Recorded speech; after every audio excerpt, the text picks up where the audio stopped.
Hello students, आज हम पढ़ेंगे राउल्ट्स लॉ। राउल्ट्स लॉ की दो स्टेटमेंट है। पहली स्टेटमेंट है when both solute and solvent are volatile.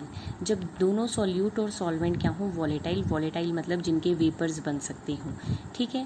So when both solute and solvent are volatile then partial pressure of any component is directly proportional to their mole fraction. कि जब वो दोनों solute और solvent volatile होते हैं तो partial pressure किसी भी कंपोनेंट का, चाहे सॉल्यूट का हो चाहे सॉल्वेंट का हो, वो डायरेक्टली प्रोपोर्शन होता है mole fraction of that component.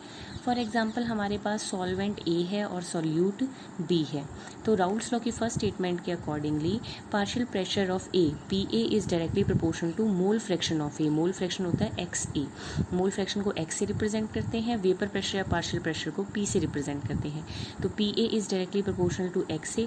जब आप प्रोपोर्शनलिटी का साइन हटाओगे तो प्रोपोर्शनलिटी कांस्टेंट आएगा पी ए नॉट। तो P A partial pressure of any component is equal to product of mole fraction of that component into vapour pressure of that component at pure state, ठीक है। Similarly अगर मैं solute की बात करूँ तो P B is directly proportional to X B, और अगर आप प्रोपोर्शनलिटी का साइन हटाओगे तो P B is equal to P B naught into X B, where X A and X B are mole fraction, PA naught and PB naught are vapor pressure in pure state and PA and PB are partial pressure of A and B।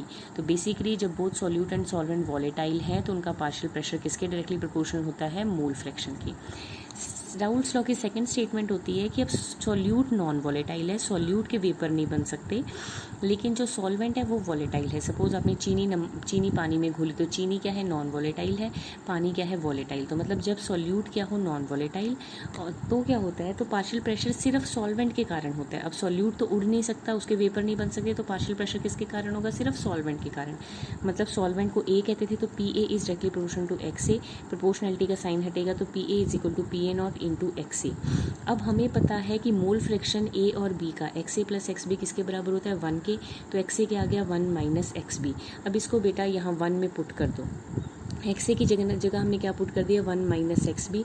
आप इसको multiply करोगे आ जाएगा P A naught minus P A not into X B. जब आप इसको solve करोगे तो आ जाएगा P A naught minus P A upon P A naught is equal to X B. ये जो आया है this is called relative lowering in vapour pressure. ये किसके डायरेक्टली प्रोपोर्शनल है, mole fraction of solute added. B का मतलब होता है सॉल्यूट, एक्स का मतलब होता है मोल फ्रैक्शन, तो मोल फ्रैक्शन ऑफ सॉल्यूट एडिड। कि जब आपका सॉल्यूट नॉन वॉलेटाइल होगा तो वेपर प्रेशर घटेगा। कितना घटेगा, relative lowering in vapour pressure किसके बराबर होगी, मोल फ्रैक्शन ऑफ सॉल्यूट एडिड। जितना आपने सॉल्यूट ऐड किया है उसके मोल फ्रैक्शन के बराबर होगी जो भी लोअरिंग होगी वेपर प्रेशर में। तो ये है स्टेटमेंट राउल्ट्स लॉ 1 की एंड राउल्ट्स लॉ 2 की।